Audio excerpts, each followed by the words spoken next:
No fuiste invitada, mamá. ¡Vete de aquí! Eran las 11:17 de la mañana de un sábado cuando mi hijo se plantó frente a las puertas de la iglesia. Me miró directamente a los ojos delante de 230 personas y me dijo: «No fuiste invitada, mamá. Vete de aquí». No discutí, no imploré. Me quedé un instante mirándole esa cara que yo había besado miles de veces, bajé la cabeza despacio y me fui. Lo que Rodrigo no supo entonces era que en menos de 4 horas su vida entera iba a cambiar, y la mía también, para siempre. Todavía recuerdo cada detalle de ese momento con una precisión que me asusta. El sol de octubre golpeaba fuerte sobre las escalinatas blancas de piedra. Podía sentir el calor de los escalones a través de las suelas finas de mis zapatos negros, los únicos que tenía buenos para una ocasión así. Olía a flores, rosas blancas y azucenas, decenas de ellas, adornando cada rincón de la entrada. Un olor que desde ese día no puedo soportar. Y había un silencio extraño, de esos que pesan, porque 230 personas contenían la respiración al mismo tiempo. Podía sentir sus miradas como agujas en la espalda mientras me alejaba por ese camino de adoquines, con la cartera apretada contra el pecho y las manos tan frías que parecían de mármol. ¿Sabes qué fue lo más difícil de todo? No fue el insulto, fue escuchar a mis espaldas cómo alguien soltaba una risita nerviosa y luego otra. Y luego el murmullo volvía, y la música comenzaba de nuevo, y la vida seguía ahí dentro como si yo no existiera. Me senté en un banco de madera frente a una pequeña plaza, a 3 calles de la iglesia. No sé cuánto tiempo estuve ahí.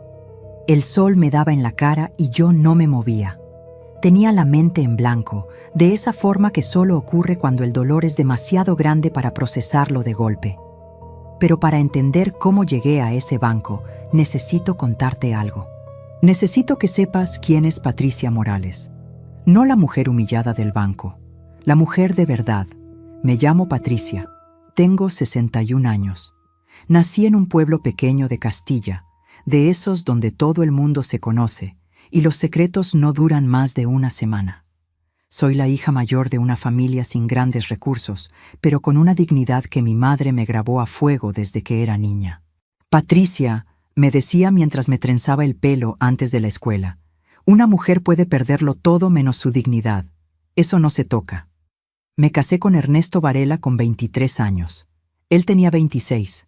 Era un hombre serio, trabajador, de pocas palabras pero de hechos concretos. No era romántico como los de las películas, pero nunca nos faltó nada. Y sobre todo, nunca nos faltó el respeto mutuo. Tuvimos a Rodrigo 4 años después de casarnos. Fue un parto complicado. Estuve 18 horas en esa sala, y cuando me pusieron a ese bebé en los brazos, pensé que el corazón se me iba a salir del pecho. Rodrigo era todo. Lo fue desde el primer segundo. Lo que nadie te dice cuando tienes un hijo es que el amor de madre no tiene condiciones, pero tampoco tiene límites. Y eso puede ser lo más hermoso y lo más peligroso del mundo al mismo tiempo. Yo lo amaba sin condiciones. Y eso, con el tiempo, me hizo ciega ante cosas que no debí ignorar. Ernesto murió hace 3 años. Un infarto fulminante, sin avisar, un miércoles a las 7 de la mañana cuando bajaba a buscar el pan. Así, sin más. 34 años juntos y de repente, nada. El hueco que deja una persona que amaste toda la vida no se describe. Es físico. Te duele en el pecho, en los brazos, en los oídos, cuando el silencio de la casa se vuelve demasiado ruidoso. Rodrigo me llamó esa tarde. Lloró. Yo también. Nos abrazamos en el tanatorio y por un momento pensé que la tragedia nos había unido de una forma que no habíamos tenido nunca antes. Rodrigo y yo siempre habíamos tenido una relación funcional, afectuosa, pero con distancias que yo nunca supe exactamente de dónde venían. Pensé que perder a su padre lo cambiaba, que nos acercaba, pero me equivocaba. Y lo que no sabía entonces era que algo estaba ocurriendo en las sombras, algo que llevaría meses sin que yo me diera cuenta. Déjame reformularlo. Rodrigo no cambió el día que murió Ernesto. Rodrigo llevaba tiempo cambiando y yo me había negado a verlo. 3 meses después del funeral, me llamó para contarme que tenía novia. Se llamaba Valeria. Es especial, mamá, me dijo con una voz que no le había escuchado en años. Creo que es la definitiva. Me alegré. De verdad, pensé que la vida continuaba, que Rodrigo merecía ser feliz, que quizás esta mujer le haría bien. La conocí 6 semanas más tarde, en un restaurante del centro que costaba más por plato de lo que yo ganaba en 3 días. Rodrigo llegó con traje nuevo, de esos que se notan que son caros, aunque uno no entienda de marcas. Valeria llegó con un abrigo color camel que debía valer varios meses de mi pensión.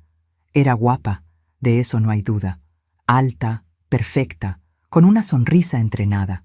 Me saludó con 2 besos que no llegaron a tocar mis mejillas y durante toda la cena me habló mirando apenas a la altura de mi frente, como si yo fuera parte del paisaje.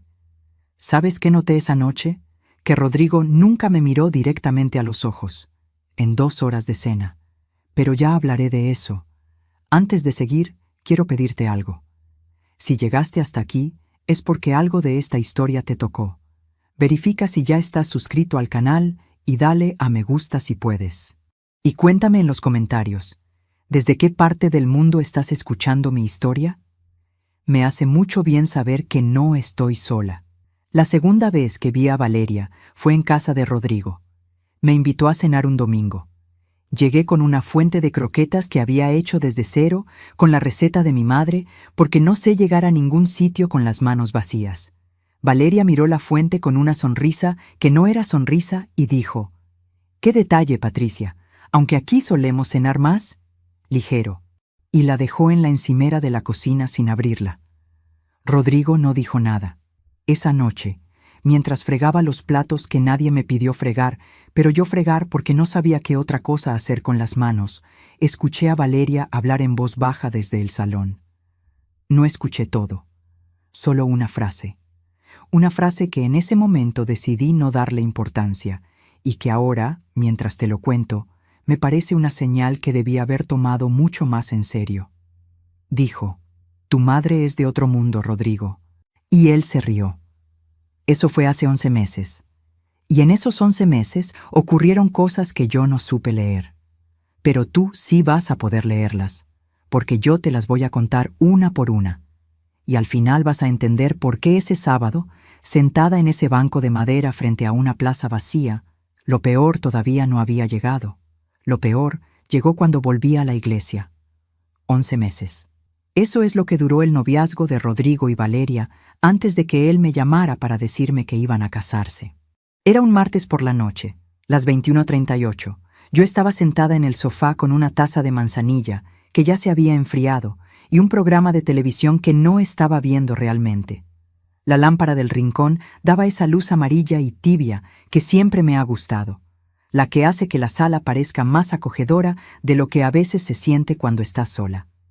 El teléfono vibró y vi el nombre de mi hijo en la pantalla. Sonreí antes de contestar. Todavía hacía eso entonces, sonreír cuando llamaba a Rodrigo. «Mamá, tengo una noticia». Su voz sonaba extraña, no emocionada, extraña. Valeria y yo nos casamos en octubre, el día 18. Me quedé un momento en silencio, no de sorpresa, sino de esa forma en que el corazón necesita un segundo para procesar algo que la mente ya está calculando. Pensé en lo rápido que habían ido las cosas, en que apenas había compartido 5 o 6 cenas con Valeria, en que no sabía casi nada de ella más allá de lo que Rodrigo contaba cuando le venía en gana.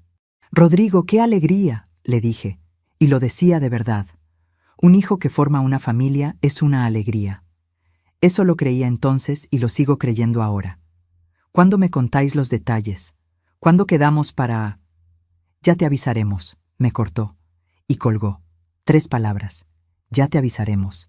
No una fecha para vernos, no una pregunta sobre cómo estaba, no un «te queremos ahí, mamá». Solo 3 palabras y el tono de llamada terminada. Me quedé mirando el teléfono apagado en la mano. La manzanilla seguía fría. El programa de televisión seguía sonando. Y yo empecé a contarme a mí misma la historia que las madres nos contamos cuando algo duele sin querer reconocerlo.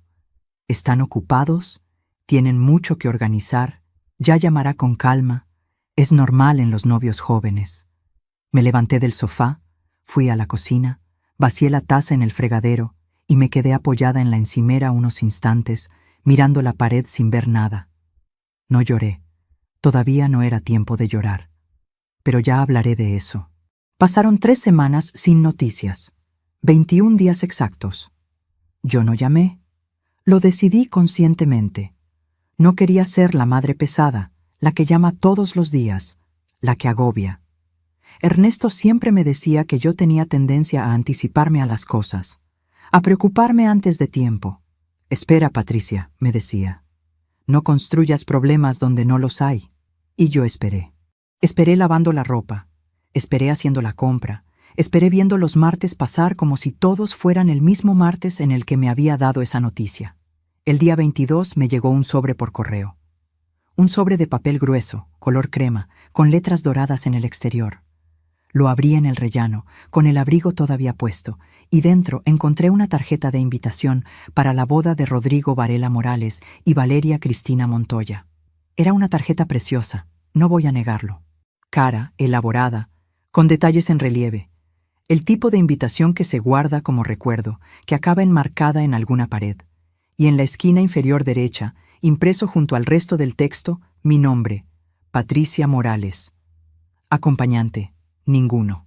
Respiré hondo. Me dije que era normal, que yo no tenía pareja, que tenía sentido, que lo importante era que me habían invitado.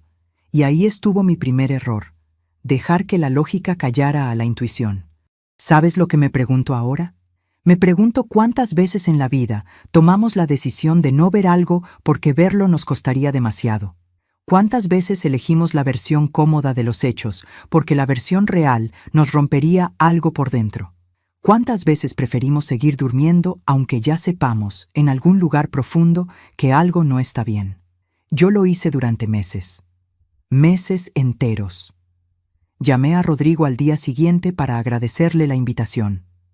Tardó en contestar. Cuando lo hizo, sonaba distante, como si la llamada lo hubiera pillado en mal momento.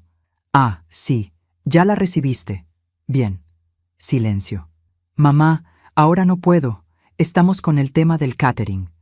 Le dije que sí, que claro, que no se preocupara, y colgué con una sonrisa en la cara que nadie veía, porque yo sonreía aunque no hubiera nadie mirando. Es una costumbre que me quedó de cuando Ernesto vivía. Él decía que yo sonreía, incluso hablando por teléfono, y que eso se notaba en la voz. Me gustaba que lo notara. Me gustaba que me conociera tan bien. Pero esa vez, en cuanto colgué, la sonrisa desapareció sola. Déjame reformularlo. Rodrigo no estaba distante por el catering. Rodrigo llevaba semanas construyendo una distancia que yo no quería reconocer. Y Valeria era arquitecta de esa distancia, aunque yo tardara meses en entenderlo. El primer encuentro real entre Valeria y yo, después del anuncio de la boda, ocurrió en una reunión familiar. La madre de Rodrigo. Eso soy yo.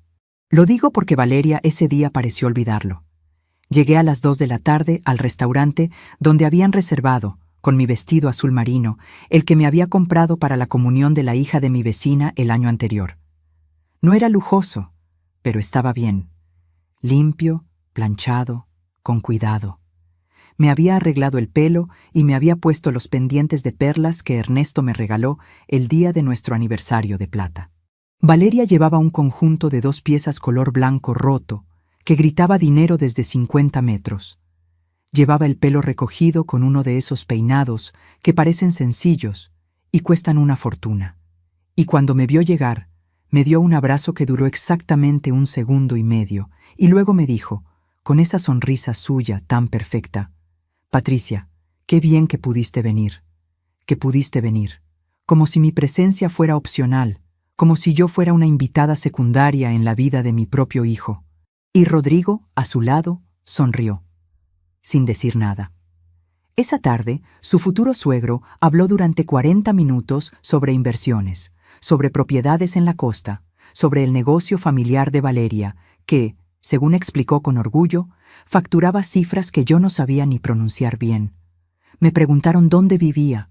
Les dije que en el piso de siempre, el que Ernesto y yo compramos de jóvenes. «¡Qué encanto!», dijo la madre de Valeria, con ese tono que no es admiración, sino condescendencia disfrazada. «¡Qué tradición!», y siguió hablando como si mi respuesta hubiera sido solo un paréntesis breve en su monólogo. Rodrigo no dijo nada. Solo faltan 9 meses para ese sábado de octubre. Y algo en esa comida empezó a podrirse, aunque yo entonces no supiera nombrarlo. A veces confiamos demasiado en quienes no lo merecen. ¿A ti también te ha decepcionado a alguien a quien amabas con todo? Escríbelo en los comentarios. Quiero leerte. Quiero saber que no soy la única que ha pasado por esto. Los meses que siguieron fueron una sucesión de pequeñas exclusiones que yo fui coleccionando sin saberlo. No me consultaron el menú de la boda. No me preguntaron sobre la lista de invitados. No me dijeron dónde iba a hacer la ceremonia hasta 6 semanas antes. No me preguntaron qué canción quería escuchar cuando entrara al salón, ni si había alguien especial de mi familia a quien incluir. Cada vez que yo preguntaba algo, la respuesta llegaba tarde, corta o no llegaba. Cada vez que sugería ayudar en algo, Valeria respondía con frases amables que en realidad eran puertas cerradas. «Ya está todo controlado, Patricia. No te preocupes, nosotros nos encargamos. Tú solo ven y disfruta. Solo ven y disfruta». Como si yo fuera una invitada cualquiera, como si no fuera la madre del novio. Y Rodrigo, que había crecido en una casa donde las bodas se preparaban entre toda la familia, donde mi madre hacía el arroz con leche 3 días antes y mi padre ensayaba el brindis en voz alta frente al espejo, Rodrigo no dijo nada. Y ahí estuvo mi tercer error. Yo todavía no sabía ponerle nombre, pero lo estaba viviendo. La frialdad, la indiferencia al daño. No hace falta gritar para hacer daño. A veces basta con seguir callado mientras alguien te hiere delante de tus narices. A veces el daño más profundo no llega con palabras afiladas ni con portazos, sino con el silencio cómplice de quien debería defenderte y elige mirar hacia otro lado. Un martes de agosto, faltando 10 semanas para la boda, me animé a llamar a Rodrigo para preguntarle si necesitaba algo de mi parte para el día, si había algún protocolo que yo debiera conocer, si iba a haber un momento especial para la familia. Lo pregunté con cuidado, buscando las palabras justas para no parecer entrometida.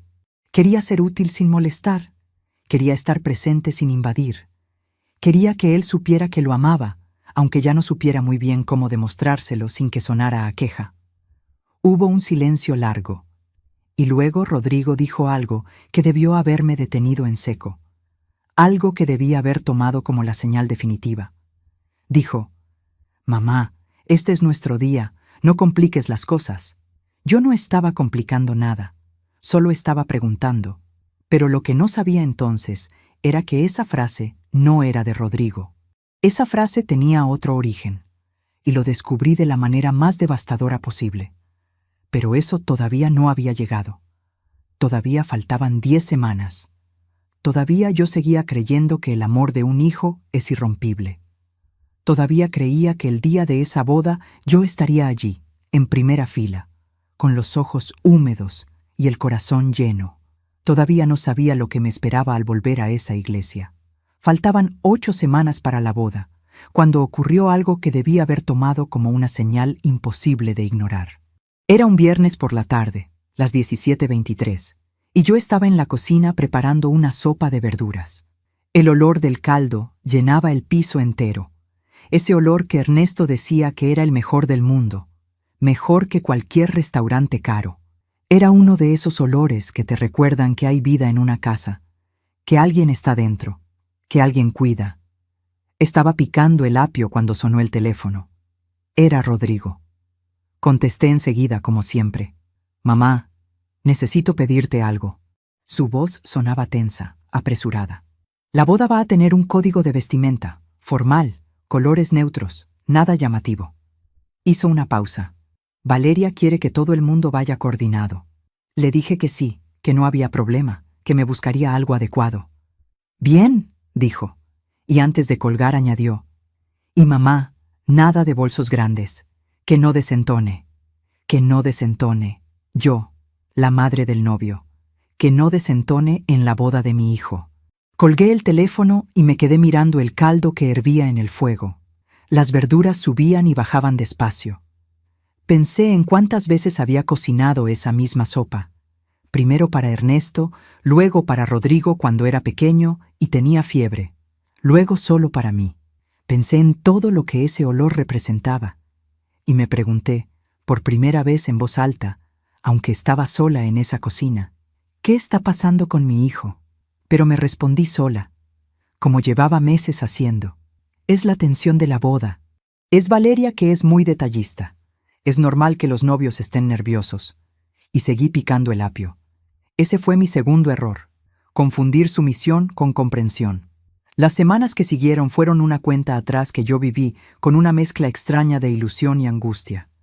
Ilusión porque era la boda de mi hijo. Angustia porque cada pequeña interacción dejaba un pozo amargo que yo me apresuraba a lavar antes de que se asentara.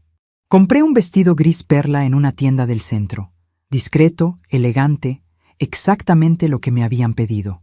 Me probé 4 antes de decidirme por ese, todos grises, todos neutros, todos diseñados para no molestar. Me costó más de lo que debía gastar ese mes, pero lo hice, porque quería hacer las cosas bien, porque quería que Rodrigo estuviera orgulloso. ¿Sabes qué no ocurrió en ningún momento de esas semanas? Que Rodrigo me llamara para preguntarme cómo estaba. No una vez. Ni una sola llamada que no tuviera que ver con instrucciones, con logística, con cosas que yo debía o no debía hacer. En 38 días, mi hijo no me preguntó ni una vez cómo estaba durmiendo, si echaba de menos a su padre, si necesitaba algo. Ernesto llevaba 3 años muerto, y yo seguía aprendiendo a vivir sola. Seguía descubriendo qué hacer con los domingos sin ruido, con la cama demasiado grande, con el silencio que ocupa los huecos donde antes había otra persona. Pero Rodrigo no lo sabía porque Rodrigo no preguntaba. Déjame reformularlo. Rodrigo sí lo sabía. Lo que ocurría es que alguien le había convencido de que no era su problema. 4 semanas antes de la boda me llegó un mensaje de texto. No era de Rodrigo. Era de un número que no tenía guardado. Solo decía: Señora Patricia, soy la coordinadora de la boda de Rodrigo y Valeria. Le mandamos el programa del día para que sepa a qué hora debe llegar y dónde debe sentarse. ¿A qué hora debe llegar y dónde debe sentarse? Me mandaban el programa como a cualquier invitado. No había ninguna mención a un papel especial. Nada sobre el protocolo de entrada. Nada sobre si acompañaría a Rodrigo en algún momento. Solo un horario y un número de asiento. Una coordinadora de eventos, una desconocida, me estaba diciendo cuál era mi lugar en la boda de mi propio hijo. Abrí el documento adjunto. Me habían asignado el asiento número 47. Fila 8. Ni siquiera en las primeras filas. Fila 8. Entre los compañeros de trabajo de Valeria y los conocidos de la familia de ella. Me senté en la silla de la cocina y estuve un buen rato sin moverme. El teléfono todavía en la mano. El documento todavía en la pantalla. Fila 8. Lo leí 3 veces, como si en alguna de las lecturas los números fueran a cambiar.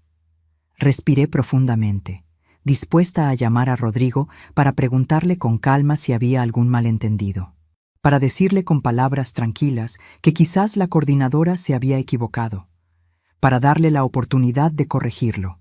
Pero antes de que marcara su número, me llegó otro mensaje. Esta vez sí era de Rodrigo. Solo decía: ¿recibiste el programa? Sin signos de interrogación, sin emoticono, sin nada. Le dije que sí, que lo había recibido, y le pregunté, con todo el cuidado del mundo, si el asiento de la fila 8 era correcto o si había sido un error. Tardó 40 minutos en responder. 40 minutos exactos, porque yo estuve mirando el teléfono sin soltarlo. No lo dejé en la mesa, ni fui a hacer otra cosa. Me quedé sentada en esa silla, con el teléfono en la mano, contando los minutos como si al llegar a 40 todo fuera a tener una explicación razonable. Y cuando por fin contestó, el mensaje tenía 4 palabras. Es lo que hay. Es lo que hay. 4 palabras. De mi hijo. Para decirme que en su boda yo valía una fila 8, y aún así no me rendí. ¿Sabes por qué? Porque soy madre. Y las madres aguantamos cosas que no debemos aguantar porque el amor nos hace creer que al otro lado siempre hay una explicación. Siempre hay un es que está pasando algo que justifica lo injustificable. Porque rendirnos significaría admitir que la persona a la que hemos dedicado la vida ha decidido tratarnos como a un extraño. Solo faltaban 28 días, y yo seguía sin ver lo que tenía delante. La semana siguiente intenté acercarme a Rodrigo de una manera diferente. No por teléfono, en persona. Le propuse que comiéramos juntos, solos, como hacíamos antes de que Valeria apareciera en su vida.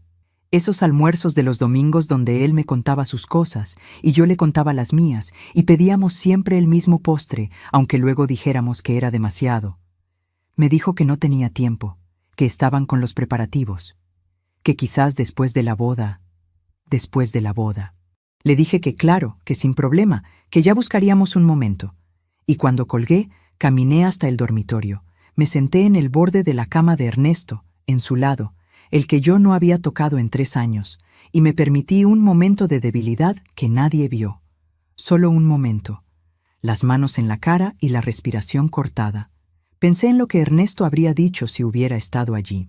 Pensé en si esto estaba pasando porque me faltaba él, porque sin su presencia yo había dejado de pesar lo suficiente en la vida de Rodrigo.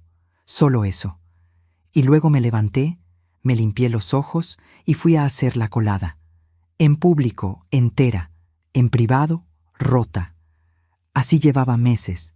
Pero lo que no sabía entonces era que ese derrumbe privado era el más pequeño de todos los que me esperaban, porque faltaban 20 días.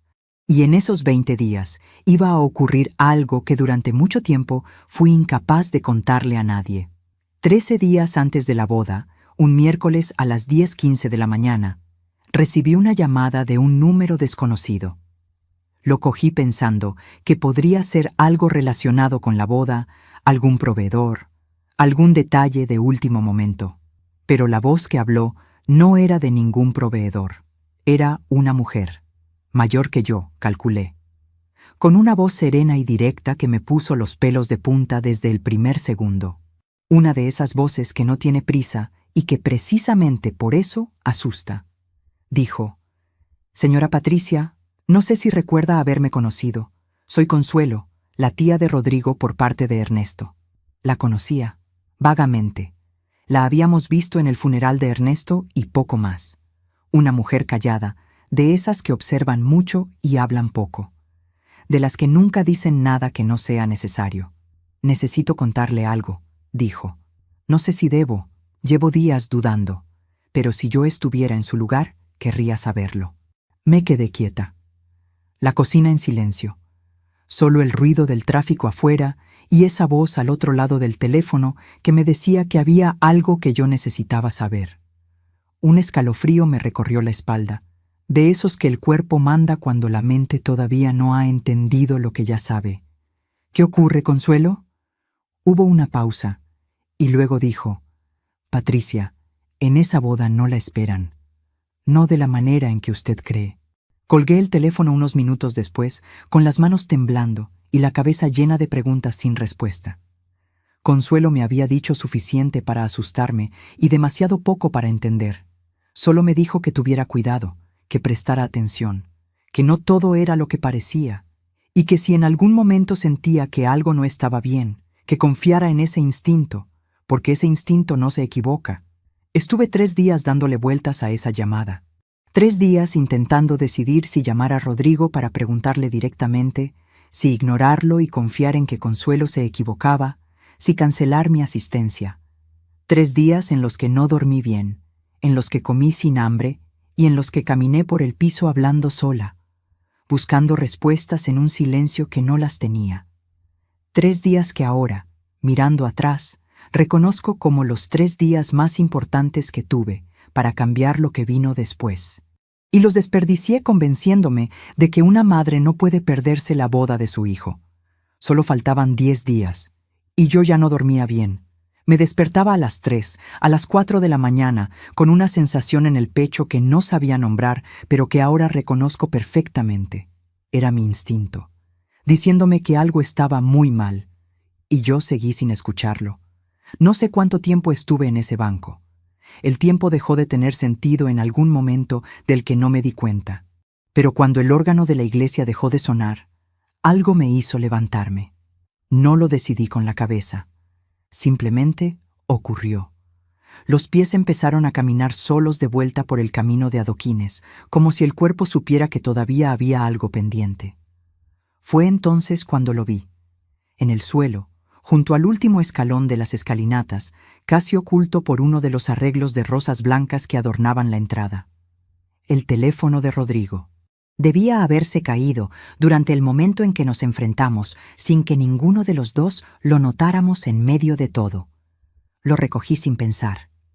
Lo sostuve en la palma de la mano, y la pantalla seguía encendida. El teléfono de Rodrigo pesaba en mis manos como si fuera de piedra. El nombre de Ernesto seguía ahí, en letras pequeñas sobre fondo blanco, como si el mundo hubiera decidido burlarse de mí de la manera más cruel posible. Me pregunté si alguien podía ver desde afuera la expresión de mi cara en ese momento. Espero que no. Leí el mensaje despacio. 1 vez, 2 veces, 3. Decía: Hijo, hoy es tu día. Haz lo que tienes que hacer. Ella no forma parte de tu nueva vida. Ya es hora. Me quedé paralizada. Las piernas no respondían. La explanada silenciosa, el sol de octubre, el órgano que seguía sonando al otro lado de la pared de piedra, todo siguió igual. Todo siguió funcionando como si nada. El mundo no se detiene cuando a ti se te rompe algo por dentro. Esa es una de las crueldades más silenciosas que existe. Y yo allí de pie con ese teléfono en la mano y ese mensaje en los ojos que no conseguía procesar. Ernesto llevaba 3 años muerto. 3 años, 2 meses y 14 días. Y alguien había enviado ese mensaje desde su número esa misma mañana, a las 8:47 de la mañana de ese sábado, 2 horas antes de que Rodrigo me mirara a los ojos en esas escalinatas y me dijera que me fuera. ¿Sabes qué fue lo primero que pensé? No pensé en quién lo había enviado. No pensé en el cómo ni en el por qué. Lo primero que pensé fue en Rodrigo. En mi hijo leyendo ese mensaje por la mañana, solo en algún cuarto, con la corbata sin anudar y los nervios de la boda en el cuerpo. En mi hijo creyendo, o queriendo creer, que era su padre quien le escribía desde algún lugar, y obedeciendo. Eso fue lo que me rompió.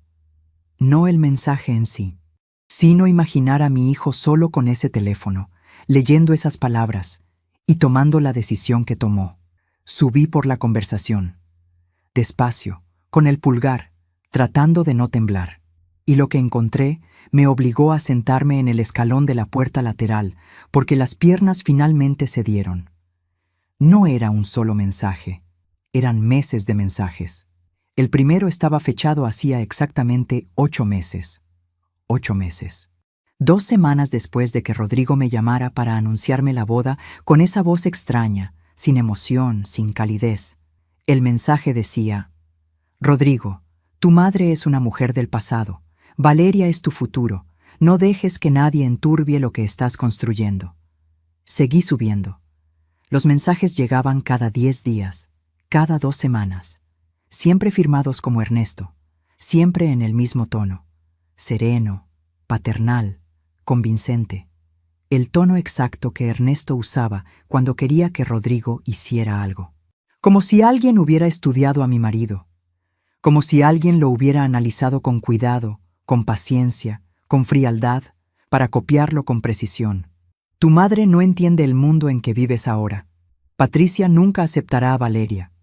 Es mejor mantener distancia.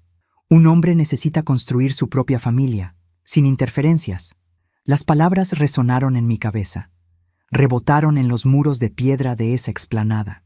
Recorrieron 8 meses de silencios de Rodrigo que de repente tenían explicación.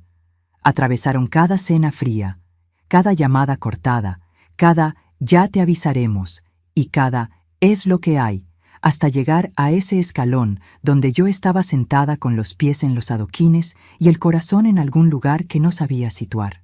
Alguien había pasado 8 meses hablándole a mi hijo en nombre de su padre muerto. construyendo un muro entre nosotros ladrillo a ladrillo, mensaje a mensaje, semana a semana. Y Rodrigo había creído cada palabra. Déjame reformularlo.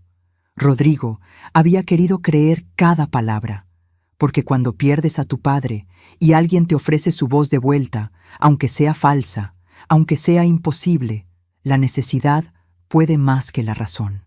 El duelo tiene esas grietas, esos huecos oscuros por los que se puede colar cualquier cosa que prometa alivio. Y alguien lo sabía. Alguien conocía exactamente esa grieta en mi hijo y la había usado sin ningún escrúpulo, sin ningún remordimiento. Con toda la premeditación del mundo, seguí leyendo. Busqué el principio de la conversación. El mensaje más antiguo estaba fechado hace 11 meses, 3 semanas antes de que Rodrigo me llamara por primera vez para presentarme a Valeria. Era el más corto de todos. Solo decía: Rodrigo, hay alguien que quiero que conozcas. Se llama Valeria. Cuídala. Me quedé mirando esa frase durante mucho tiempo. El sol me daba en la cara y yo no lo sentía. Alguien no había aparecido en la vida de mi hijo por casualidad.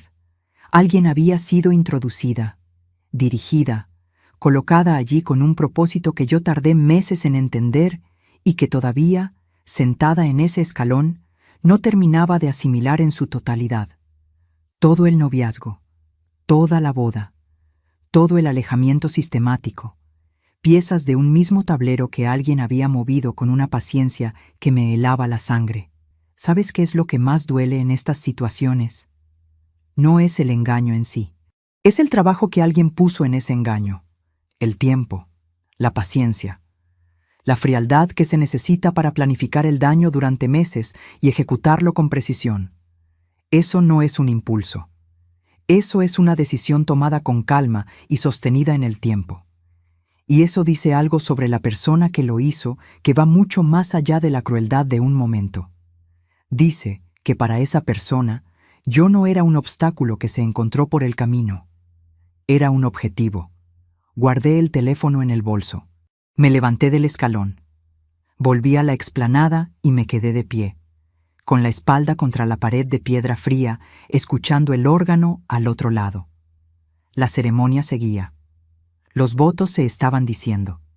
Rodrigo estaba en ese altar creyendo que su padre le había dado la bendición para estar allí, para casarse con esa mujer, para alejarse de mí.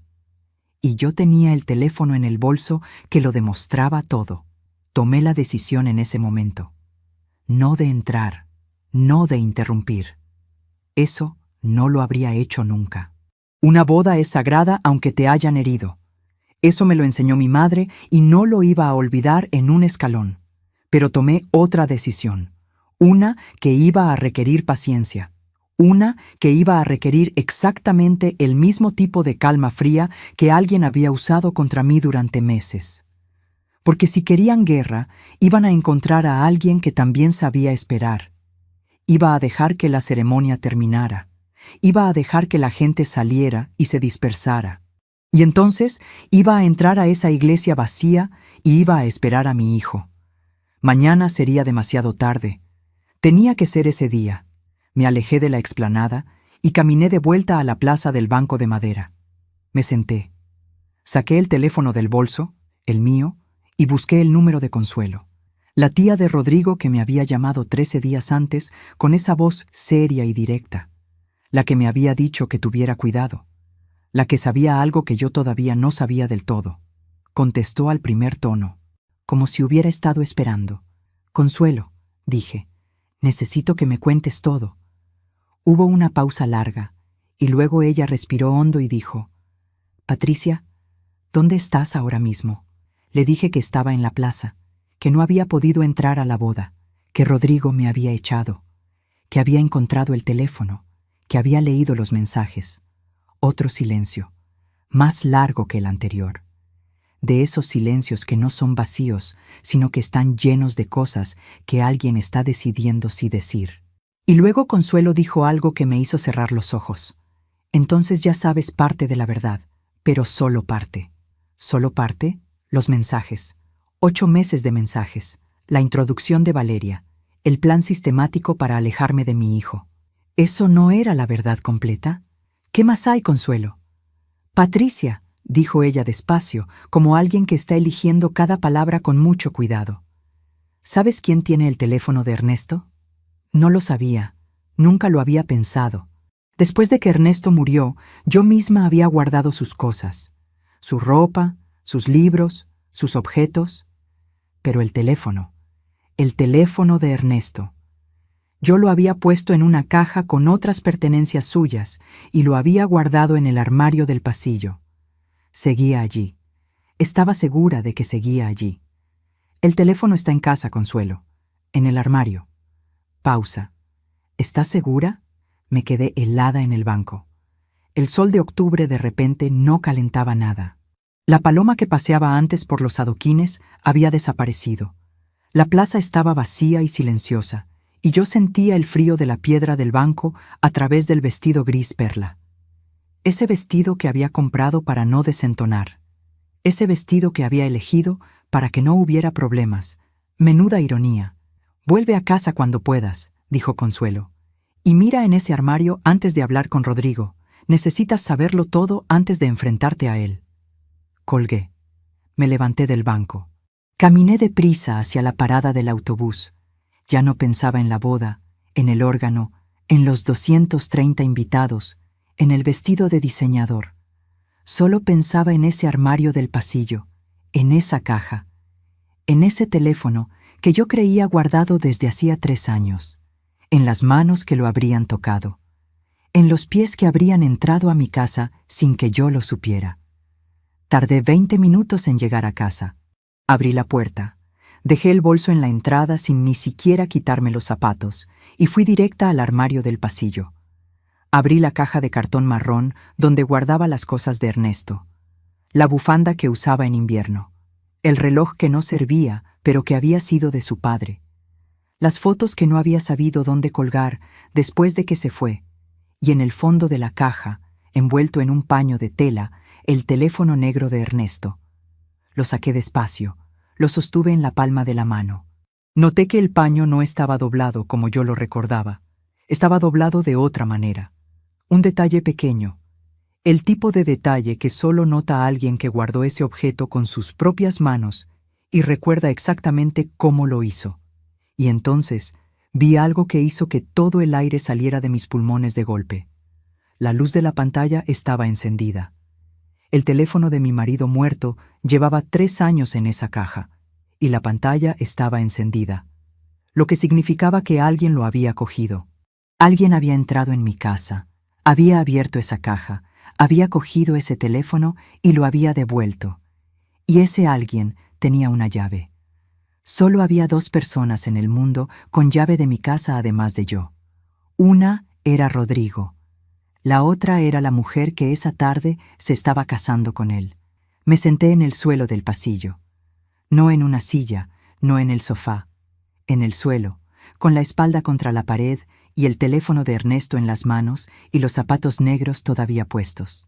Así, en el suelo, como cuando era pequeña y el mundo se hacía demasiado grande y mi madre me encontraba sentada en algún rincón esperando a que todo volviera a tener sentido. El teléfono tenía batería.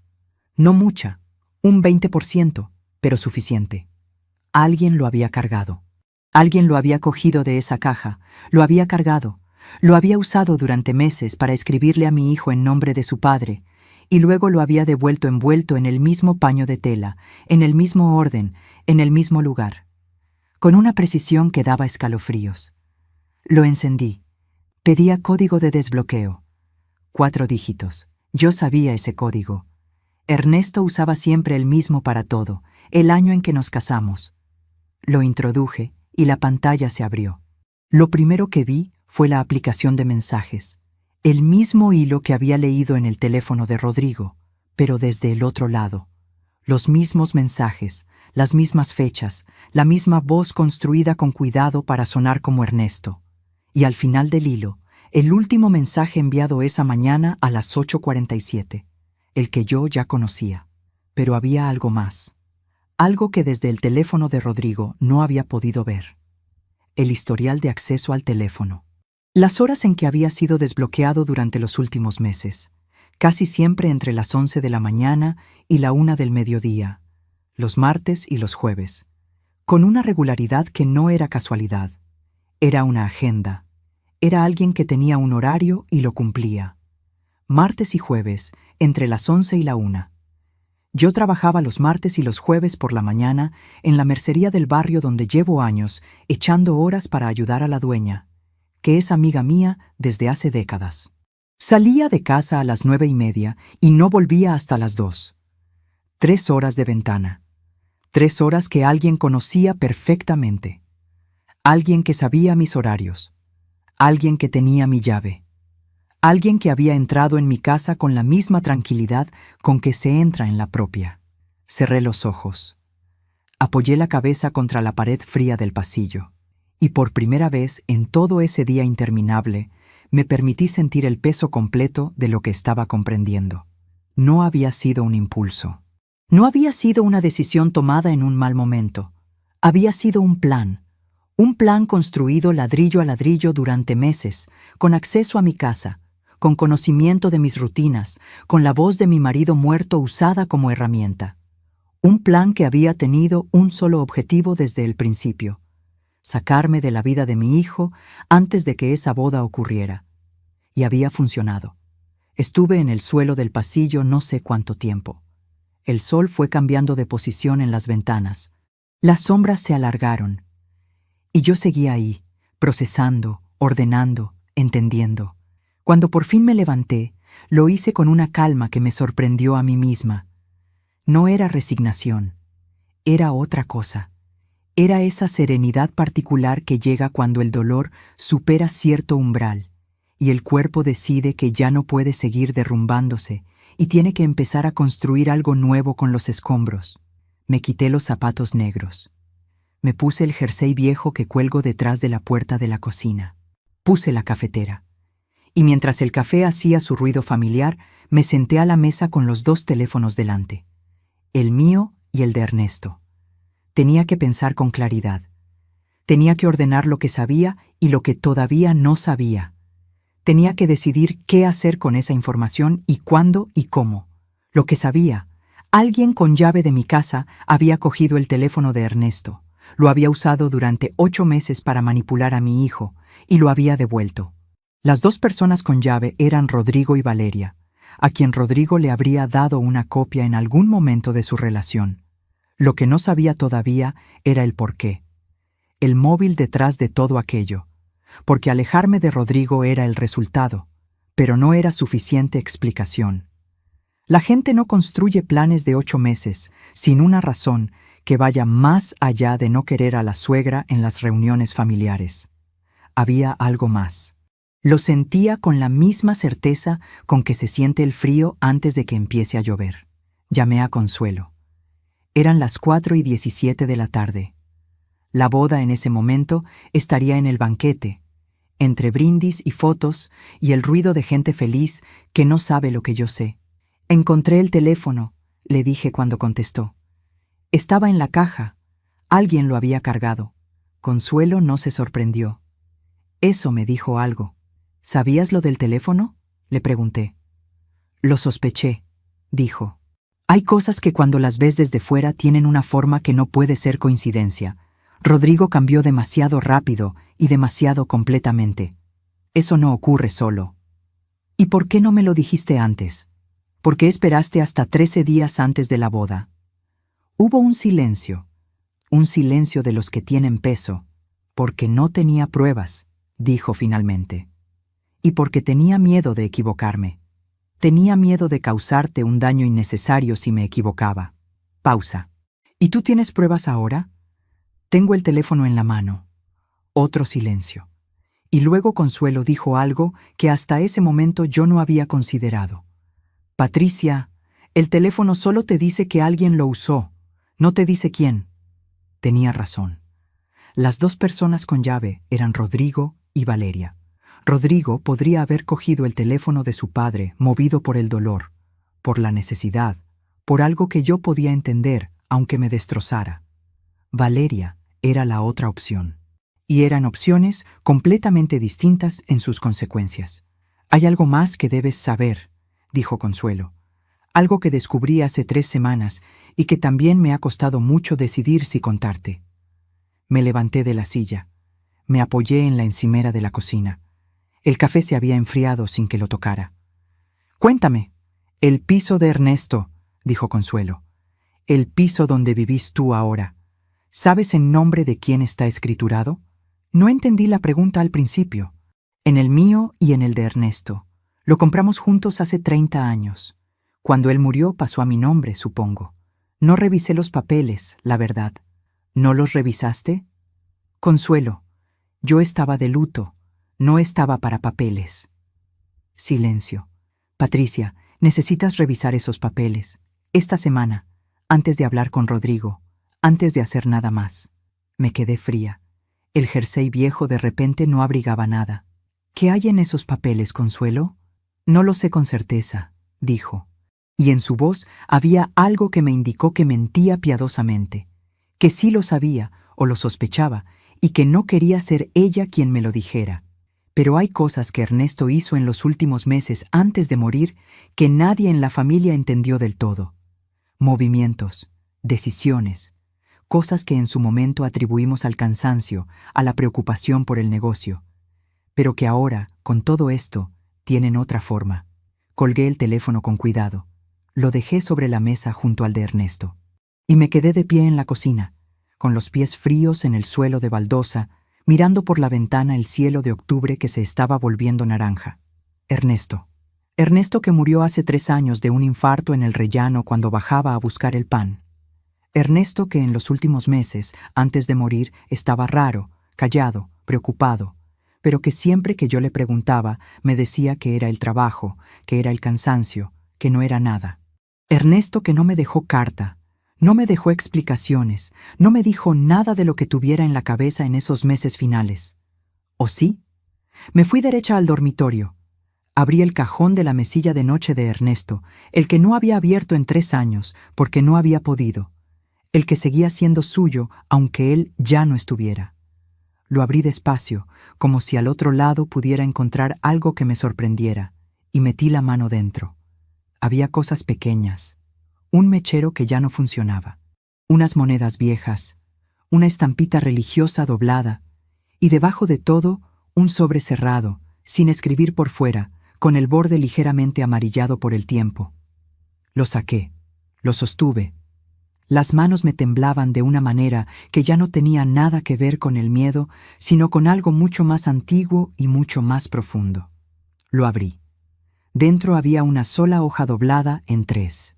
La letra de Ernesto, esa letra apretada y regular que yo había reconocido en 1000 notas, en 1000 listas de la compra, en 1000 pequeños papeles que guardaba en cajas sin saber por qué. Empecé a leer. Y cuando llegué a la 3ª línea, tuve que sentarme en el borde de la cama, porque las piernas decidieron que ya habían tenido suficiente por un día. La carta no estaba fechada, pero empezaba con estas palabras. Patricia, si estás leyendo esto es porque algo salió mal. Y lo siento. Lo siento. 3 años muerto, y todavía me pedía perdón desde una hoja de papel amarillada en el fondo de un cajón. Seguí leyendo. Despacio. Cada palabra, sin saltarme nada. Y lo que esa carta contenía era una historia que yo no había sabido nunca. Una historia que había ocurrido en paralelo a la mía durante años, silenciosa, escondida, hasta que Ernesto decidió en algún momento escribirla en un papel y meterla en ese cajón por si acaso lo que acababa de ocurrirme a mí. Mañana sería el día. Mañana Rodrigo volvería del viaje de novios con Valeria, o llamaría, o aparecería en algún momento, y yo ya sabía lo que iba a decirle. Pero necesitaba una noche para terminar de entenderlo todo. Una noche entera con esa carta y con esos teléfonos y con los papeles del piso que iba a revisar, aunque me costara el alma abrirlos. Una noche para preparar la conversación más importante de mi vida. Esa noche no dormí. No lo intenté siquiera. Me senté a la mesa de la cocina con la carta de Ernesto desplegada delante de mí, el teléfono de él a la izquierda, el mío a la derecha, y una taza de café que volví a dejar enfriar sin tocar. La luz de la cocina zumbaba levemente. ese sonido bajo y constante que de noche se vuelve más audible. Y yo leí esa carta 4 veces de principio a fin, hasta que la letra apretada de Ernesto se me grabó en los ojos como si fuera mía. Ernesto lo sabía. No todo. No los mensajes desde su teléfono, eso era imposible, porque cuando escribió esa carta todavía estaba vivo. Pero sabía otras cosas. Cosas que había descubierto meses antes de morir y que había cargado en silencio porque Ernesto era así, de esos hombres que protegen a los suyos, guardándose el peso para ellos solos, sin entender que a veces el peso compartido es más ligero que el peso solo. La carta explicaba que 1 año antes de su muerte, Ernesto había descubierto que el piso donde vivíamos tenía un problema legal. Un problema que venía de mucho antes, de cuando lo compramos, de un error en la escritura que nunca habíamos detectado porque nunca habíamos tenido razón para revisarla. Un error que en su momento era irrelevante, pero que con los años y con ciertos cambios en la legislación se había convertido en una grieta que alguien podía explotar. Alguien lo había explotado. Ernesto escribía con esa economía de palabras que lo caracterizaba, sin adornos, sin rodeos. Decía que había consultado a un abogado, que el abogado le había explicado que si él moría sin corregir ese error notarial, la titularidad del piso quedaba en una situación ambigua que podía ser impugnada, que había intentado arreglarlo, pero que los trámites eran complicados y los tiempos del notario largos, que tenía intención de resolverlo antes de que fuera necesario, que esperaba no tener que usar nunca ese cajón, pero no llegó a tiempo. Un infarto fulminante un miércoles a las 7 de la mañana, cuando bajaba a buscar el pan, sin avisar, sin tiempo para el notario, para los trámites, para cerrar esa grieta que había dejado abierta, y alguien sabía que esa grieta existía. Eso era lo que Consuelo me había intentado decir sin decirlo del todo. Eso era lo que había en esos papeles que yo nunca había revisado. El piso donde yo vivía, donde había vivido toda mi vida adulta, donde habían crecido Rodrigo, donde Ernesto había muerto, ese piso tenía una situación legal que lo dejaba expuesto, y si alguien conseguía que yo lo abandonara voluntariamente, o que Rodrigo como heredero tomara ciertas decisiones, esa grieta podía convertirse en una puerta. Me levanté de la silla, caminé hasta el salón, me quedé de pie frente a las fotos que cuelgan en la pared de la entrada, las de siempre, las de toda la vida. Rodrigo recién nacido, Rodrigo en su primera comunión, Ernesto y yo en nuestra boda, jóvenes, serios, con esa solemnidad que tienen las fotos antiguas, la familia que habíamos construido ladrillo a ladrillo durante décadas. Y alguien había decidido que eso tenía un precio. Volví a la cocina. Busqué en el cajón donde guardo los papeles importantes, ese cajón que todo el mundo tiene y que nadie quiere abrir porque dentro siempre hay algo que requiere atención y tiempo y energía que en ese momento no tenemos. Lo abrí. Busqué las escrituras del piso. Las encontré en el fondo, dentro de una carpeta azul que Ernesto había rotulado con su letra en un trozo de cinta adhesiva. Las saqué, las puse sobre la mesa y empecé a leer con la misma lentitud con que había leído la carta, sin saltarme ninguna línea, sin dejar que la densidad del lenguaje legal me hiciera rendirme a mitad. Tardé 2 horas.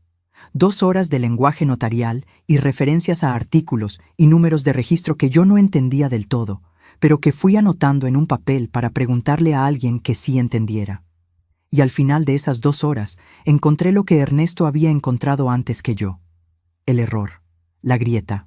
Una referencia cruzada incorrecta en la escritura original que dejaba un vacío en la cadena de titularidad que, en manos de un abogado hábil, podía convertirse en una reclamación.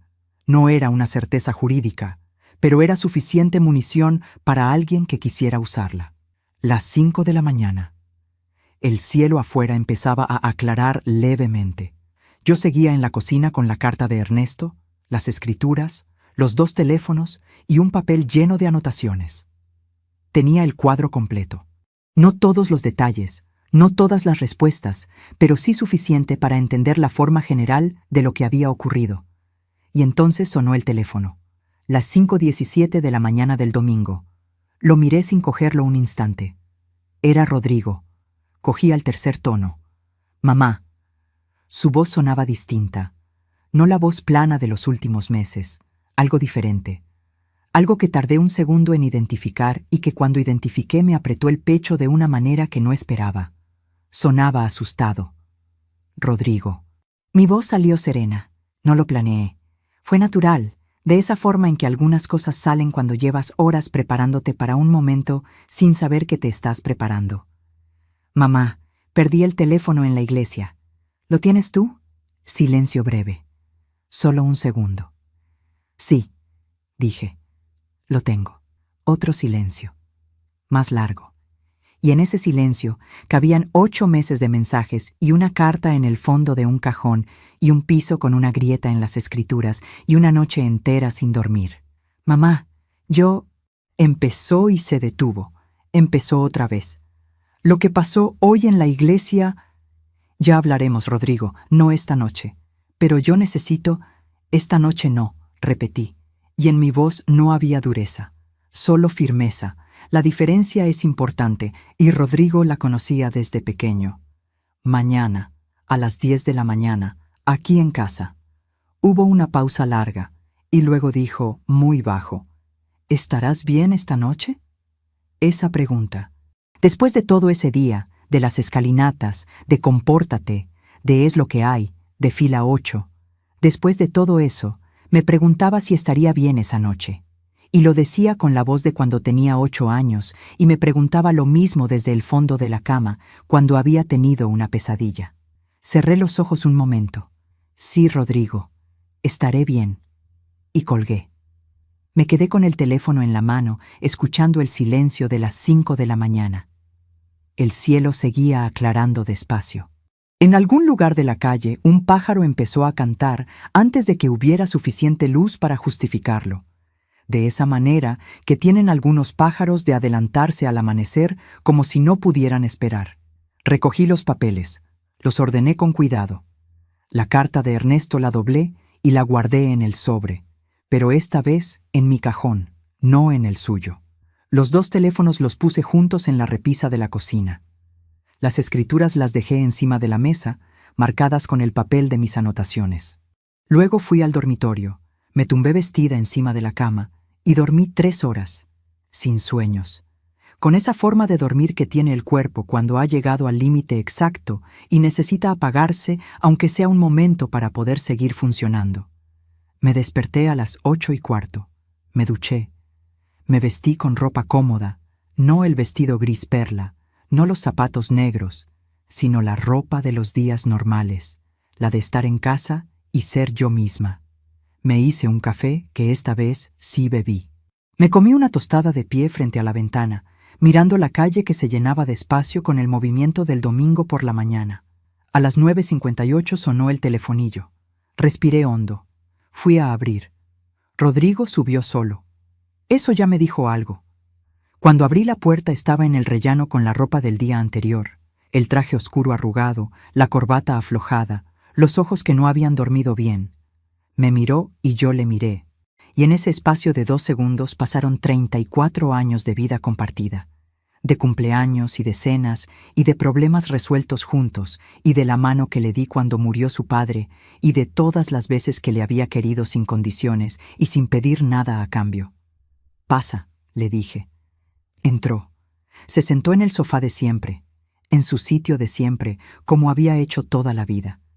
Yo me senté frente a él en la silla. Entre nosotros, sobre la mesa, las escrituras del piso, el teléfono de Ernesto y la hoja con mis anotaciones. Rodrigo los miró, y vi en su cara el momento exacto en que entendió que yo sabía más de lo que él había imaginado. «Mamá», dijo, y en esa sola palabra había algo que no había escuchado en meses, algo que reconocí de inmediato aunque llevara mucho tiempo sin oírlo. Culpa, culpa genuina. Antes de que empieces, dije, quiero que sepas que no estoy aquí para atacarte. Estoy aquí porque eres mi hijo y porque lo que voy a contarte necesitas oírlo. Todo. Abrí la conversación en el teléfono de Ernesto. Lo puse sobre la mesa frente a él con la pantalla hacia arriba. Rodrigo lo miró. Se quedó inmóvil. Y el color de su cara cambió de una manera que no necesitaba palabras. Todavía me pregunto si hice lo correcto al mostrarle todo de golpe. Si debía haber ido más despacio, con más cuidado, con más pasos intermedios. ¿Y tú? ¿Qué habrías hecho en mi lugar? Escríbelo en los comentarios. Quiero saber lo que piensas de verdad, porque lo que vino después de ese momento cambió todo. Absolutamente todo. Rodrigo se quedó mirando el teléfono de su padre durante un tiempo que no supe medir. No lo tocó. Solo lo miró, con esa inmovilidad que tienen las personas cuando el cerebro recibe algo demasiado grande para procesarlo de golpe y necesita unos segundos para decidir por dónde empezar. Yo no dije nada. Esperé. Había aprendido en esa noche larga que la prisa era mi enemiga, que lo que tenía que decir necesitaba espacio, y que ese espacio solo podía crearlo el silencio. Fue Rodrigo quien habló primero, y lo que dijo no fue lo que yo esperaba. ¿Cuánto tiempo llevas sabiendo esto? Desde ayer por la tarde, dije, desde que encontré el teléfono en la explanada de la iglesia después de que te fueras. Rodrigo apretó los labios, apartó la vista del teléfono y la fijó en la mesa. Sus manos, encima de las rodillas, se cerraron despacio en 2 puños que luego volvieron a abrirse. Mamá, yo no sabía que... Espera. Lo dije con suavidad pero con claridad. Quiero que primero me respondas una sola pregunta. Una sola, Rodrigo. Y necesito que sea la verdad. Me miró. ¿Creíste que esos mensajes eran de tu padre? El silencio que siguió fue el más pesado de toda esa mañana. Rodrigo abrió la boca, la cerró. Volvió a mirar el teléfono sobre la mesa. Y entonces ocurrió algo que no había visto en años, algo que no esperaba ver ese domingo por la mañana en mi salón. Los ojos de mi hijo se llenaron de lágrimas. No lloró de golpe. No fue un derrumbe dramático. Fueron 2 lágrimas que bajaron despacio, en silencio, por esa cara que yo conocía mejor que la mía propia. Y en esas 2 lágrimas vi todo lo que necesitaba ver. Sí, dijo, muy bajo, casi sin voz. Creí que eran de él. Me quedé quieta. Respiré hondo por dentro sin que se notara. ¿Cuándo empezaste a recibirlos? 2 semanas después de anunciarle la boda a Valeria. Se limpió la cara con el dorso de la mano. El primero llegó un lunes por la noche. Yo estaba solo en casa. Lo vi y me quedé... Mamá, la pantalla decía el nombre de papá, su número, su foto. Yo sabía que era imposible, pero lo leí y era su forma de hablar. Era como él pensaba. Era... Se detuvo. Apretó los dientes. Necesitaba creer que era él. Y ahí estaba. La grieta que alguien había encontrado en mi hijo y había explotado con una frialdad que todavía me helaba la sangre. Rodrigo había perdido a su padre de golpe, sin despedida, sin última conversación. Y alguien le había ofrecido exactamente eso. La voz de vuelta, el consejo de vuelta, la aprobación de vuelta, aunque fuera mentira, especialmente porque era mentira, porque la mentira era maleable y la verdad no lo es. ¿Se lo contaste a Valeria?, pregunté. Una pausa, muy breve, pero yo la vi. ¿Sí? ¿Cuándo? Cuando recibí el segundo mensaje. Ella estaba conmigo, lo leyó. ¿Y qué dijo? Rodrigo tardó en responder. Se levantó del sofá. Caminó hasta la ventana y se quedó de espaldas a mí, mirando la calle. Las manos en los bolsillos, los hombros caídos hacia adelante de una manera que me recordó exactamente a cómo se ponía de niño cuando había hecho algo que sabía que estaba mal. Dijo que quizás era una señal, que quizás papá estaba intentando comunicarse de alguna forma. Pausa. Que debía escucharle. Las palabras resonaron en el salón. Rebotaron en las paredes donde colgaban las fotos de 30 años. Recorrieron el pasillo por donde Ernesto había caminado miles de veces. Y llegaron hasta mí con todo su peso. Alguien había estado presente cuando llegó el segundo mensaje. Alguien había leído ese mensaje junto a Rodrigo y había decidido alimentar la ilusión en lugar de destruirla. Lo que significaba que Valeria sabía desde el segundo mensaje que esos textos no eran de Ernesto. Y había callado. No solo había callado. Había empujado a Rodrigo a seguir leyendo, a seguir creyendo, a seguir obedeciendo. Me levanté de la silla. Fui a la cocina y volví con las escrituras del piso y el papel de mis anotaciones. Los puse sobre la mesa frente al sofá. Rodrigo se giró al escuchar el ruido del papel y volvió a sentarse cuando vio lo que había en la mesa. «Rodrigo, necesito contarte algo que encontré anoche. Algo que tu padre dejó escrito antes de morir y que ninguno de los dos sabíamos». Le leí la carta. No toda, solo las partes relevantes, las que explicaban el error en las escrituras, la grieta legal, la conversación con el abogado, la intención de Ernesto de arreglarlo antes de que fuera necesario. Rodrigo escuchó sin interrumpir, con los codos en las rodillas y la cabeza ligeramente inclinada, esa postura que tenía desde niño cuando estaba procesando algo serio. Cuando terminé hubo un silencio largo. ¿Me estás diciendo que el piso tiene un problema legal que alguien podría usar para reclamarlo?, dijo despacio, como si estuviera ordenando las palabras en voz alta para entenderlas mejor. Eso es lo que dice el abogado al que consultó tu padre. Necesito que un abogado lo revise. Esta semana. Mamá. Su voz tenía ahora una urgencia que no había tenido antes. ¿Tú crees que Valeria sabía esto? La pregunta que los dos habíamos estado rodeando desde que entró por esa puerta. No lo sé con certeza, dije. Pero alguien tenía tu llave, Rodrigo. Alguien entró en esta casa los martes y los jueves por la mañana mientras yo trabajaba. Alguien cogió el teléfono de tu padre, lo cargó, escribió esos mensajes y lo devolvió. Eso no lo hizo nadie de fuera. Rodrigo se levantó de nuevo. Volvió a la ventana. Y esta vez, cuando se giró para mirarme, su cara tenía una expresión que no había visto en años. No era el hijo distante de los últimos meses. No era el hombre que me había dicho, compórtate 3 días antes de su boda. Era algo más parecido al Rodrigo de antes, al que todavía no sabía fingir lo que no sentía. Al poco de empezar nuestra relación, dijo, Valeria me pidió que le diera una llave de esta casa. Dijo que quería poder venir a verte cuando yo no pudiera, que quería tener una relación contigo, que era importante para ella sentirse parte de la familia desde el principio. Pausa. Yo le di la llave sin pensarlo. En aquel momento me pareció lo más natural del mundo. El silencio que siguió fue diferente de todos los anteriores. Fue el silencio de 2 personas que están llegando al mismo lugar desde caminos distintos, y que en un momento concreto levantan la vista y se dan cuenta de que están en el mismo punto. Rodrigo, dije, hay algo que quiero que entiendas antes de que hagamos nada más. Antes de que llames a nadie, antes de que tomes ninguna decisión. Me levanté y me acerqué a él. No lo toqué todavía. Solo estuve cerca.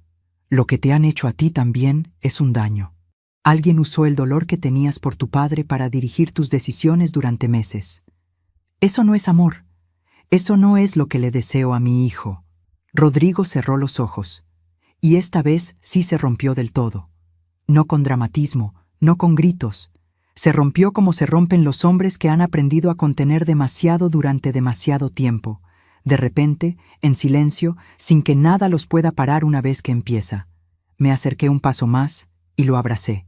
Así, de pie en el salón, con las escrituras sobre la mesa y los 2 teléfonos en la repisa y la foto de Ernesto colgada en la pared, mirándonos desde su marco. Mi hijo de 76 kilos, que ahora medía casi 1,80 m y que lloraba en mis brazos, igual que cuando tenía 7 años y se había caído en el patio del colegio. No dije nada, solo lo sujeté, y él tampoco dijo nada. Solo respiró. No sé cuánto tiempo estuvimos así. El suficiente para que algo que llevaba meses roto empezara a tener la forma de una posible reparación. No completa, no inmediata, pero una forma. Cuando nos separamos los dos teníamos los ojos húmedos y ninguno de los dos dijo nada sobre eso porque no hacía falta. Me senté en el sofá y él se sentó a mi lado. No en su sitio de siempre al otro extremo, sino cerca, como cuando era pequeño y quería estar cerca sin pedirlo con palabras. «¿Qué hacemos ahora?», preguntó. «Primero, un abogado», dije. «Esta semana sin falta, revisamos las escrituras y entendemos exactamente en qué situación está el piso». Pausa. «Segundo, Rodrigo, necesitas hablar con Valeria. No yo, tú. Necesitas preguntarle directamente y mirarla a los ojos cuando te responda. ¿Y si lo niega todo? Entonces tenemos el teléfono de tu padre, que según la carta que él escribió, según el historial de acceso y según la llave que tú le diste a ella, apunta en una dirección muy clara. Lo miré. Pero antes de llegar a eso, dale la oportunidad de explicarse, porque si no, siempre te quedará la duda de si fuiste justo. Rodrigo asintió despacio. Miró el teléfono de Ernesto sobre la repisa. Mamá, ¿puedo preguntarte algo? Siempre. ¿Cómo pudiste estar tan tranquila anoche? Después de todo lo que pasó en la iglesia, después de encontrar esto, después de la carta de papá, ¿cómo no te derrumbaste? Me quedé un momento pensando en la respuesta honesta. No la respuesta que suena bien, la verdadera. Me derrumbé, dije, en el suelo del pasillo, sola, con los zapatos todavía puestos. Me derrumbé bastante. Sonreí apenas. Pero tu abuela me enseñó desde pequeña que una mujer puede perderlo todo menos su dignidad. Y la dignidad no es no romperse, es saber cuándo romperse sola y cuándo estar entera para los demás. Rodrigo me miró un momento, y luego dijo algo que no había dicho en meses. Algo tan simple que por eso mismo pesó más que todo lo que había venido antes. Lo siento, mamá. 3 palabras. Las mismas 3 palabras con las que empezaba la carta de Ernesto. Y en los 2 casos, dichas con la misma voz de quien ha tardado demasiado en decirlas, pero que cuando por fin las dice, lo hace de verdad. Lo sé, dije. Se fue a las 12:30. Antes de salir por la puerta, se detuvo en el rellano y me miró con esa expresión que todavía tenía algo de niño. De ese niño que fue y que a veces asoma, aunque los años y las equivocaciones lo hayan cubierto de capas. ¿Puedo llamarte esta tarde?, preguntó. Siempre has podido, dije. Cerré la puerta. Me quedé un momento en el pasillo en silencio, con la espalda contra la puerta, escuchando sus pasos bajar las escaleras. Y entonces fui a la cocina, puse la cafetera y me preparé el primer café del día que bebí completo, caliente, de pie frente a la ventana, mirando la calle del domingo que seguía su vida ajena a todo lo que acababa de ocurrir dentro de esas paredes. Lo que vino después no fue sencillo ni rápido. Nunca lo es cuando la realidad que creías tener resulta ser diferente de la que era. Rodrigo habló con Valeria esa misma tarde. No me contó los detalles de esa conversación y no se los pedí, porque hay cosas entre un marido y una mujer que son de ellos solos aunque a ti te afecten. Solo me dijo que había sido muy dura y que había terminado de la manera que termina algo cuando las preguntas no tienen respuestas creíbles. El abogado confirmó lo que Ernesto había escrito. La grieta era real, aunque manejable con los trámites correctos. Tardamos 2 meses en regularizarlo todo, en poner las escrituras en orden, en cerrar esa puerta que alguien había dejado entreabierta. Fue costoso en tiempo y en dinero, que yo no tenía fácilmente, pero lo hicimos. Y cuando por fin el notario firmó los papeles en orden y me los entregó en una carpeta nueva, me fui derecha al cementerio. Me senté frente a la lápida de Ernesto, con esa carpeta en el regazo, y le dije en voz baja, sin importarme si alguien me escuchaba o no, que ya estaba resuelto, que podía estar tranquilo, que lo había leído, que lo entendía, que no estaba enfadada con él por no haber podido terminar lo que había empezado, que le quería. Nunca se lo había dicho en el cementerio hasta ese día. Siempre me había parecido raro hablar sola frente a una lápida, pero ese día no me pareció raro en absoluto. Han pasado 14 meses desde aquel sábado de octubre. 14 meses que en algunos momentos se han sentido como 14 años y en otros como 14 días, de esa manera extraña en que el tiempo se estira y se encoge según el peso de lo que estás viviendo. Rodrigo y Valeria se separaron 2 meses después de la boda. No voy a entrar en los detalles porque no me corresponden a mí. Solo diré que la conversación que tuvieron esa tarde fue el principio de un proceso largo y doloroso que mi hijo atravesó con una valentía que yo no esperaba verle y que me llenó de un orgullo que no supe cómo decirle en su momento. Quizás porque el orgullo de madre es de esos sentimientos que se sienten muy grandes por dentro y salen muy pequeños por fuera cuando intentas ponerles palabras. Lo que sí puedo decir es que Rodrigo y yo hemos tenido conversaciones este último año que no habíamos tenido nunca. Conversaciones de verdad, de las largas, de las que empiezan hablando de una cosa y terminan hablando de todo. Conversaciones donde él me ha contado cosas que guardaba desde hace años y yo le he contado cosas que guardaba desde hace más. Hemos hablado de Ernesto de una manera que ninguno de los dos había podido hacer hasta ahora. Del duelo que cada uno cargó, solo sin decírselo al otro. De lo mucho que nos parecemos en esa costumbre de proteger callando, que es una costumbre que viene de lejos y que los dos hemos tenido que aprender a soltar. No hemos vuelto a ser exactamente lo que éramos antes. No creo que eso sea posible ni que deba serlo. Lo que éramos antes tenía grietas que no veíamos. Lo que somos ahora tiene cicatrices que sí vemos. Y eso, aunque suene raro, es mejor. Las cicatrices al menos son honestas. Los domingos hemos retomado los almuerzos. No siempre, no todas las semanas, porque la vida tiene su propio ritmo y hay semanas que no cuadran. Pero cuando podemos, nos sentamos en esta misma mesa de esta misma cocina y pedimos siempre el mismo postre, aunque luego digamos que es demasiado. Y a veces, en medio de la comida, hay un silencio de esos que en otro tiempo me habrían puesto nerviosa y que ahora simplemente dejo estar, porque he aprendido que no todos los silencios entre dos personas que se quieren tienen que llenarse con palabras. Consuelo ha venido a comer a casa 3 veces desde aquel octubre. Es una mujer que me gusta más cada vez que la conozco mejor. Tiene esa clase de sabiduría que no viene de los libros, sino de haber vivido mucho y haber observado todavía más. Le estoy agradecida de una manera que todavía no he encontrado las palabras exactas para expresar. Quizás porque hay gratitudes que son tan grandes que el lenguaje se queda corto. Y lo único que puedes hacer es seguir invitando a esa persona a comer y esperar que lo entienda. El piso sigue siendo mío, con las escrituras en orden, sin grietas, sin puertas entreabiertas que nadie debería haber intentado cruzar. Cuando el notario me entregó los papeles firmados y los sostuve en las manos, pensé en Ernesto, en lo mucho que se habría aliviado si hubiera podido saber que estaba resuelto, en lo injusto que es que no pudiera saberlo. Y luego pensé que quizás hay cosas que uno hace en vida que siguen funcionando después, que siguen cuidando aunque el que las puso en marcha ya no esté para verlo. Esa carta en el cajón de su mesilla fue lo más Ernesto que Ernesto hizo en su vida.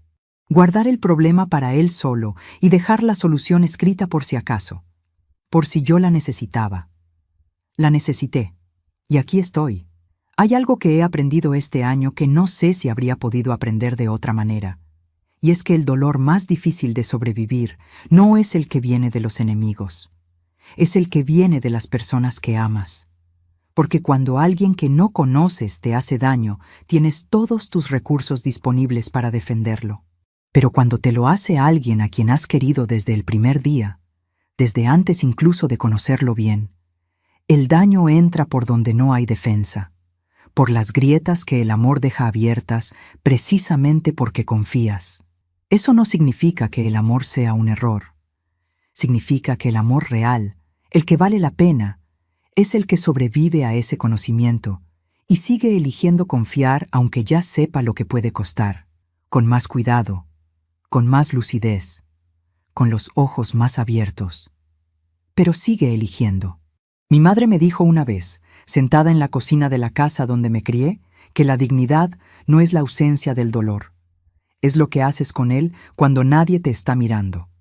Yo pensé durante muchos años que eso significaba aguantar en silencio, tragar, no mostrar la herida. Y en parte lo es. Pero ahora entiendo que la segunda mitad de esa frase, la que mi madre quizás no supo explicarme o yo no supe escuchar, es que la dignidad también es saber cuándo parar de aguantar. Cuando el silencio deja de ser fortaleza y empieza a ser complicidad con el daño.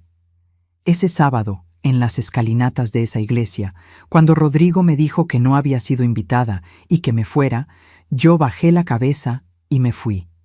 En ese momento lo hice porque era lo único que podía hacer, porque había 230 personas mirando y porque soy la hija de mi madre, y mi madre me enseñó que una escena pública no le da dignidad a nadie. Pero esa misma tarde volví a la iglesia, recogí el teléfono del suelo y regresé a casa. Abrí la caja del armario, leí la carta, revisé las escrituras, llamé a Consuelo. Pasé la noche entera sentada a la mesa de la cocina, poniendo en orden lo que otros habían intentado desordenar. Y a las 10 de la mañana del domingo abrí la puerta de mi casa, hice pasar a mi hijo y le conté la verdad. Eso también es dignidad.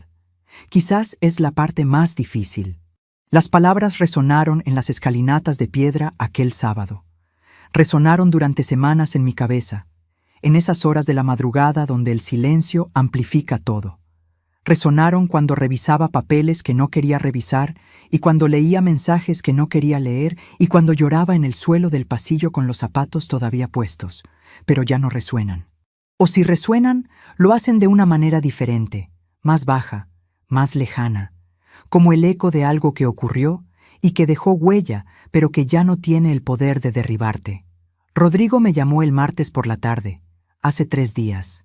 Era una llamada corta, práctica, para cuadrar el almuerzo del domingo. Antes de colgar dijo: «Oye, mamá», pausa breve, «gracias por haber abierto la puerta ese domingo». Le dije que siempre habría abierto esa puerta, que para eso son las puertas de las madres. Colgamos. Me quedé con el teléfono en la mano un momento, en la cocina, con la tarde entrando por la ventana de esa manera lenta y dorada que tiene la luz cuando el día empieza a recogerse.